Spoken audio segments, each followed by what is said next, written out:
अब एक टॉपिक है उत्तराखंड का वन्य जीव संरक्षण केंद्र। जैसे इसमें नेशनल पार्क आ जाएंगे, wild life sanctuary, biosphere reserve, conservation reserve. ठीक है, ये सारे आ जाएंगे इसमें। कौन सा नेशनल पार्क कहाँ है, किसका क्षेत्रफल कितना है, ये हम देखेंगे। तो इसमें कौन कौन से माध्यम है? एक तो राष्ट्रीय उद्यान होते हैं, नेशनल पार्क होते हैं, राष्ट्रीय उद्यान या नेशनल पार्क। दूसरा वन्यजीव विहार, वन्यजीव विहार, wildlife sanctuary, wildlife sanctuary. तीसरा संरक्षण आरक्षिति, संरक्षण आरक्षिति होता है।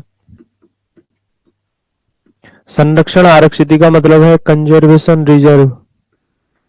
और एक होता है जैवमंडल आरक्षित क्षेत्र, जैवमंडल आरक्षित क्षेत्र, जैवमंडल आरक्षित, बायोस्फीयर रिजर्व, जैवमंडल आरक्षित क्षेत्र। ये चार कैटेगरी है क्या? हाँ, ये चार है, राष्ट्रीय उद्यान, वन्यजीव विहार, संरक्षण आरक्षिति, जैवमंडल आरक्षित क्षेत्र, national park, wild life sanctuary, conservation reserve, biosphere reserve. ठीक है, अब इनमें कुछ अंतर होगा, इसलिए चार अलग अलग है, तो थोड़ा सा अंतर समझ लीजिए, क्योंकि आपके एग्जाम में कई जगह वो भी आ जाएगा। तो पहले हम इन दोनों में क्या अंतर है, इन दोनों में क्या भिन्न है दोनों में, तो ये देखेंगे। तो नेशनल पार्क में ह्यूमन एक्टिविटी का अंतर होता है, एक मानव गतिविधि का अंतर होता है इन दोनों में। ठीक है, राष्ट्रीय उद्यान में, नेशनल पार्क में मानव गतिविधि प्रतिबंधित रहती है, ह्यूमन एक्टिविटी बिल्कुल बंद है। कोई भी मनुष्य नेशनल पार्क में बिना आज्ञा के नहीं घुस सकता।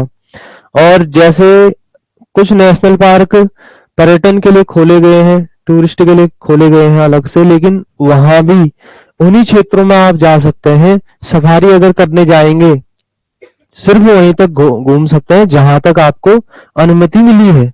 कभी आपने जिम कॉर्बेट में सफारी की होगी, लेकिन आपको वहां घुमाया गया, बिना अनुमति के आप उस गाड़ी से उतर भी नहीं सकते, बिल्कुल भी बाहर इधर उधर नहीं जा सकते। जहां तक आपको ले जाया जाएगा गाइड के माध्यम से, वहीं तक पहुंच पाओगे।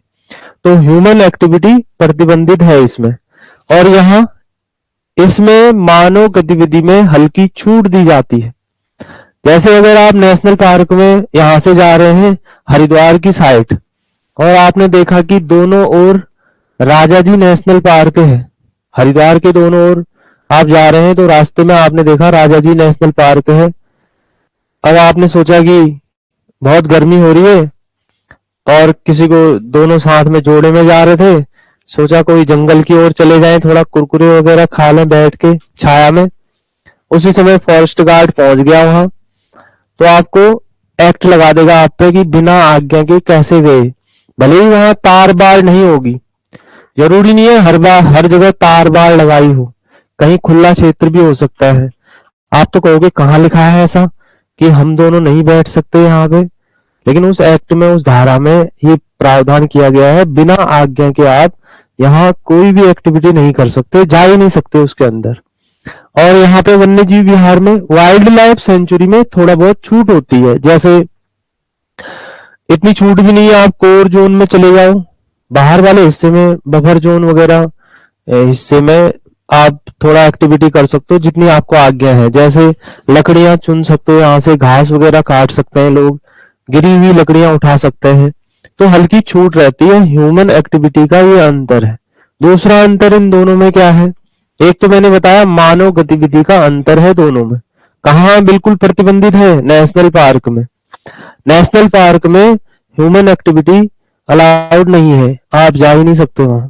बहुत जगह लोग गाड़ी मोड़कर चल देते हैं, सड़क देखी और मुड़ गए उस ओर, आगे पकड़ ले जाएंगे। पकड़ने के बाद फिर बुरी तरह से या तो उससे मुक्ति पानी पड़ेगी, नहीं तो आप पे एक्ट लग जाएंगे बहुत सारे वन्य जीव अधिनियम वाले। और दूसरा अंतर है राष्ट्रीय उद्यान में सभी जीवों का समान रूप से संरक्षण होता है। जो नेशनल पार्क है, यहाँ पे जितने सारे जीव हैं सबको समान रूप से देखा जाएगा, भेदभाव नहीं रखा जाएगा, किसी एक विशेष जीव के लिए नहीं होता है। सभी जीव जितने भी हैं, मान के चलो राजा जी में आपको टाइगर भी मिल जाएंगे और वहां बाघ वगैरह भी मिल रहे हैं और इसके अलावा हाथी भी मिल रहे हैं, हिरन भी है। तो सबके लिए एक समान नियम है और सबका संरक्षण किया जाएगा। तो यहाँ पे सभी जीवों का समान संरक्षण है और इसमें ये किसी एक जीव के लिए बनाया जाता है विशेष फोकस करके। लेकिन ऐसा नहीं कि और जीव वहां पे है तो उसको भगा देंगे, और जीवों का भी संरक्षण खुद हो ही जाता है, लेकिन वहां ध्यान दिया जाएगा उस विशेष जीव के लिए। अगर कोई कस्तूरी मृग के लिए बनाया गया है, जैसे पिथौरागढ़ में अस्कोट वन्य जीव विहार है, कस्तूरी मृग के संरक्षण के लिए बनाया गया है। सबसे ज्यादा कस्तूरी मृग वही है अस्कोट वाले में, ठीक है। तो कस्तूरी मृग के लिए बनाया गया है, वहां सिर्फ कस्तूरी मृग पर विशेष ध्यान दिया जाएगा, लेकिन अन्य जीवों पर भी ध्यान तो खुद चला ही जाएगा, विशेष है कस्तूरी मृग के लिए। तो अंतर क्या बताया, यहाँ सभी जीवों का समान संरक्षण, यहाँ किसी एक जीव के लिए विशेष के लिए बनाया जाता है। आगे दोनों में अंतर समझ। पहला क्या था, ह्यूमन एक्टिविटी यहाँ बिल्कुल नहीं होती, यहाँ पे थोड़ा बहुत छूट दी जाती है बस। अब आते हैं कंजर्वेशन रिजर्व क्या है। कंजर्वेशन रिजर्व क्या होता है, नाम में आ रहा है कि संरक्षण आरक्षित, ऐसा क्षेत्र जिसका संरक्षण किया गया है, आरक्षित किया गया है उसको। अब कैसा क्षेत्र ये होता है, मान के चलो जिम कॉर्बेट नेशनल पार्क का क्षेत्रफल 520 वर्ग किलोमीटर एरिया में फैला है। अब जरूरी नहीं है 520 एरिया में हर जगह कोई विशेष जीव रहता हो, हर जगह तो हमारा ध्यान नहीं जाएगा इतने बड़े एरिया में।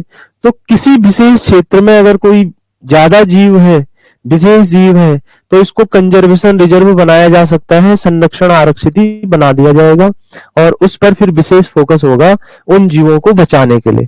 जैसे आसन एक कंजर्वेशन रिजर्व है, आसन संरक्षण आरक्षित है। तो आसन वाला जो क्षेत्र है ये कालसी इधर के वन प्रभाग के अंतर्गत यहाँ पर आ जाएगा और उस वन प्रभाग के अंतर्गत ऐसा क्षेत्र है जिसका एरिया 4.44 किलोमीटर स्क्वायर है। तो उस विशेष एरिया पर विशेष ध्यान दिया जाएगा। जब भी वहां पे साइबेरियन पक्षी वगैरह आ जाएंगे, बाहर से पक्षी आते हैं, तो उसके बाद गश्त लगेगी वहां, रात को भी दिन में भी वहां पे फॉरेस्ट गार्ड मौजूद रहेंगे, लगातार गश्त करेंगे। तो उस एरिया को क्या कर दिया, उस एरिया को संरक्षित कर दिया, आरक्षित कर दिया, उसको विशेष आरक्षित कर दिया। अब जैवमंडल आरक्षण क्या है, जैवमंडल आरक्षित क्षेत्र क्या है। बायोस्फीयर रिजर्व क्या होता है, बायोस्फीयर रिजर्व का मतलब है ये बहुत बड़ा भौगोलिक क्षेत्र है, ऐसा भौगोलिक क्षेत्र जहां जैव विविधता ज्यादा है, बायोडायवर्सिटी ज्यादा है, ऐसे क्षेत्र में उसे किया जाता है जैवमंडल आरक्षित क्षेत्र घोषित। ठीक है, बायोडायवर्सिटी या जैव विविधता समझते होंगे, एक होती है एकता, एक होती है विविधता। जहां पे एक क्षेत्र में बहुत सारे जीव रहते हैं और उनमें बहुत एक तरह का अंतर है, तो ऐसे क्षेत्रों को जैव विविधता क्षेत्र या बायोडायवर्सिटी क्षेत्र माना जाता है। जैसे हिमालयी क्षेत्र, आप पश्चिमी घाट पढ़ते हैं, तो ऐसे जो क्षेत्र है जहां बायोडायवर्सिटी ज्यादा है, जैव विविधता ज्यादा है, बहुत सारे जीव यहाँ अलग अलग भिन्नता में रहते हैं, तो उनमें उनको संरक्षित करने के लिए बनाए जाते हैं बायोडायवर्सिटी। तो ये बायोस्फीयर रिजर्व, तो बायोस्फीयर रिजर्व क्या है, जहां जैव विविधता ज्यादा होगी वहां बनाया जाएगा। बड़ा भौगोलिक क्षेत्र है, इसलिए यहाँ पे ह्यूमन एक्टिविटी प्रतिबंधित नहीं रहती। जैसे ये तो 5000 वर्ग किलोमीटर एरिया से भी ज्यादा में फैला है। अब अगर हिमालय क्षेत्र का 5000 वर्ग किलोमीटर एरिया बिल्कुल प्रतिबंधित कर दिया जाए नेशनल पार्क की तरह, तो लोग कहाँ रहेंगे। और एक अंदर इसमें समझना कि बायोस्फीयर रिजर्व में पेड़ पौधों के साथ, वनस्पतियों के साथ मानव का भी संरक्षण इसमें होता है, जीव जंतुओं के साथ मानव का भी संरक्षण होता है। और जगह आप देखोगे जंगली जानवरों का और पेड़ पौधों का संरक्षण किया जाता है, यहाँ कहीं मानव नहीं होगा, ह्यूमन एक्टिविटी तो है ही नहीं। अगर गुज्जर रहते हैं नेशनल पार्क में, उन्हें बाहर निकाला जाएगा, वहां से। नेशनल पार्क बना भी नहीं था, उससे पहले गुज्जर रहते थे वहां, तो उन्हें भी बाहर निकाला जाएगा। सरकार उनके लिए प्रतिबंधित एरिया यानी कि उनके लिए कोई ना कोई योजना बना रही है। आप जैसे देखोगे उधर आसारोड़ी साइड में, वहां आपको दिखाई देगा एक मस्जिद है, बहुत सारे अभी मस्जिदें तोड़ी गई हर जगह से, लेकिन वहां की मस्जिद इसलिए नहीं तोड़ी गई, बहुत पुरानी थी, 150 साल पुरानी मस्जिद। अभी वो सुप्रीम कोर्ट में चले गए, वहां से स्टे लेकर आ गए, तो सुप्रीम कोर्ट ने यही ऑर्डर सुनाया उसमें कि यहाँ का प्रावधान है, आप यहाँ पे ह्यूमन एक्टिविटी नहीं कर सकते, इसलिए उस मस्जिद में आपको धार्मिक कार्य करने की अनुमति नहीं है। उसे हम तोड़ेंगे भी नहीं, आपका धार्मिक स्थल है, उस पर चारों तरफ से बंद करके ताला मार दीजिए, लेकिन उसे तोड़ा नहीं जाएगा और ह्यूमन एक्टिविटी प्रतिबंधित कर दी जाएगी। वहां पे कोई भी कुछ पाठ वगैरह कुछ भी नहीं पड़ेगा, या जो भी वो अपनी धार्मिक क्रिया करते हैं वो प्रतिबंधित कर दी गई। अब उसमें सील लगा दी, ताला लगा दिया और बंद कर दिया गया, वो वैसा का वैसा है। कई लोगों ने विरोध किया, लेकिन सुप्रीम कोर्ट का ऑर्डर है, सुप्रीम कोर्ट से थोड़ी जीतेंगे। गुज्जरों का केस चल रहा है लगातार, गुज्जर अपनी मांग रख रहे हैं, हम तो नेशनल पार्क बना भी नहीं था, उससे पहले उस जंगल में रहते थे, हमारी क्या गलती। तो सरकार भी समझ रही है या कोर्ट भी समझ रहा है उनकी गलती नहीं है, लेकिन अब तो नेशनल पार्क बन चुका है, इसलिए उनके रहने के लिए जंगल से बाहर कहीं उनको स्थान दिया जाता है। जैसे हरिद्वार में गुज्जरों को राजा जी से निकालकर बाहरी क्षेत्रों में, यहाँ ये हरिद्वार से आगे कौन सा क्षेत्र है, गुरु कांगड़ी वगैरह, कांगड़ी श्यामपुर और इससे आगे का जो क्षेत्र है, वहां उनके लिए अलग से घर बनाए गए हैं। और जो अभी रहते भी हैं, बहुत सारे गुज्जर जंगलों में रहते हैं, लेकिन वो झोपड़ी बनाकर रहेंगे, वहां पक्का निर्माण नहीं होगा, कोई भी पक्का निर्माण नहीं किया जाता और झोपड़ियां बनाकर रहेंगे। अब वन विभाग की चौकियां तो होंगी, वो भी साइड में होती हैं। और जैसे सड़कें, इसके अंदर आप सड़कें नहीं बना सकते, पक्की सड़कें, क्योंकि जंगली जानवरों को उससे कोई ना कोई खतरा होगा। जैसे डामर वाली रोड नहीं बना सकते जंगल के अंदर। कच्ची सड़कें देखी होंगी, कितने लोग इसमें से कहीं सफारी करने गए, राजा जी में या जिम कॉर्बेट में कोई गया है, आप गए होंगे, तो आप गए जब, तो आपने देखा होगा जहां भी उसको ले जाया जा रहा था जीप वगैरह, तो वो कच्ची सड़क में चल रही होगी, ठीक है, वहां पे पक्का निर्माण नहीं होगा, कच्चा निर्माण है, जिससे जंगली जानवर हाथी वगैरह चले तो उसको नुकसान ना हो, उसको वही फील हो कि मैं जंगल में ही चल रहा हूँ, ऐसा न लगे कि हमारे घर में किसी ने अतिक्रमण कर दिया। अब जैसे सड़क बन गई, हाथी अपना मार्ग नहीं बदलता, वो आता रहता है, वो देखता है कि हमारे क्षेत्र में इन्होंने अतिक्रमण कर दिया, उसको तोड़ देता है। तो ये है।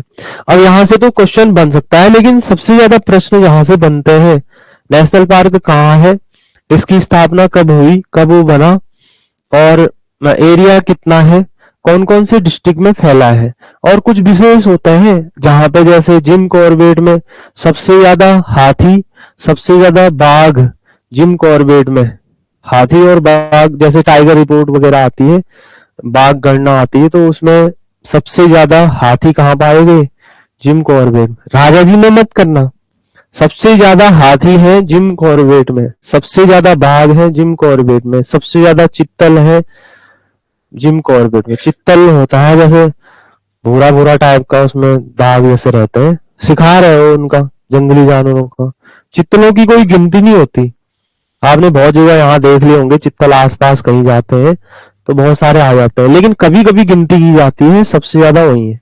जंगल में क्या खाएंगे, क्या उन जंगली जानवरों के लिए या शेर के लिए कोई भोजन की व्यवस्था की जाती है टाइगर रिजर्व में, नेशनल पार्क में? नहीं, उसके अंदर ही वो चित्तल को खा रहा है, किसी को भी मार के खाएगा, उसका भोजन है।